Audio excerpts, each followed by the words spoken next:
እንዴት አደራችሁ? ባለፈው ቪዲዮ ሜንቴናንስ ፍሉድ ለአንድ ታካሚ እንዴት ኳልኩሌት እንደምናደርግ ለአንድ ሰዓት እና ለ24 ሰዓት የሚያስፈልገውን አይተናል።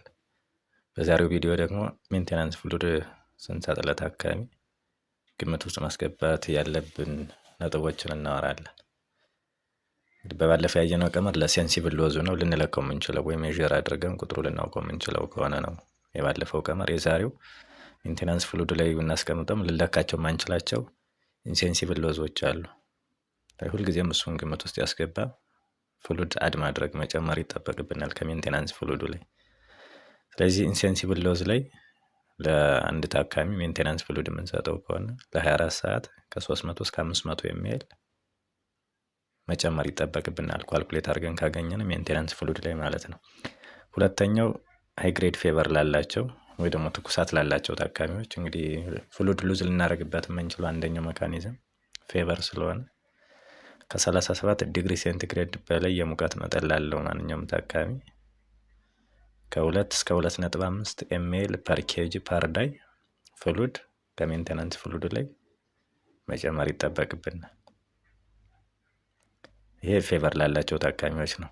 ሌላኛው ኦንጎይንግ ሎዝ ላላቸው ታካሚዎች ለምሳሌ ብሊድ እያደረጉ ለመጡ የተለያየ ምክንያት ድሬኔጅ ላይ ላሉ ታካሚዎች ወይ ደግሞ ፈሳሽ የሚወጣቸው ኤኒ ጄሎስ ካለ እሱን መተካት ይጠበቅብናል።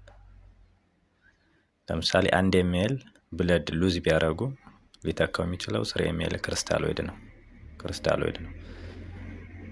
ከብለድ ውጭ ከሆነ ግን ሉዝ የሚያደርጉት ፈሳሽ ሬሾ 1:1 መሆን አለበት። ያ ማለት 1 ኤምኤል ሉዝ ቢያደርጉ 1 ኤምኤል ክሪስታሎይድ ይተካዋል ማለት ነው። ብለድ ከሆነ ግን 3 ኤምኤል ያስፈልገዋል። ሌላኛው ሰርድ ስፔስ ሉዝ ቢኖር፣ ሰርድ ስፔስ ሉዝ ማለት ፍሉድ ኤክስትራቫዜሽን ኦን ዘ ውንድ ሳይድ ነው የሚለው። ከቁስል የሚወጣ ወይ ፈሳሽ ቢኖር እሱን መተካት ይጠበቅብናል። መጠኑን ለማውራት እንደ ቁስሉ ሳይዝ ወይ ደግሞ እንደ ሰርጂካል ሳይቱ ሊለያይ ይችላል። ግን ዩዥዋል ሬንጅ የተቀመጠ አለ ከ4 እስከ 8 ኤምኤል ፐር ኬጂ ፐር 24 ሃወር ዩዥዋል ሬንጅ ያስፈልገዋል ለታካሚያችን ማለት ነው። ፍሉድ ማኔጅመንቱ ላይ እነዚህ ነገሮች ኮንሲደር ማድረግ ይጠበቅብናል ማለት ነው። አመሰግናለሁ። ለቀጣይ ሌላ ቪዲዮ ይዤላችሁ መጣ ይሆናል። አሁንም እንደተለመደው ፌስቡክ፣ ዩቲዩብ፣ ቴሌግራም ላይ BWY አካዳሚ 2721 ብላችሁ ትፈልጉ ታገኛላችሁ። አመሰግናለሁ።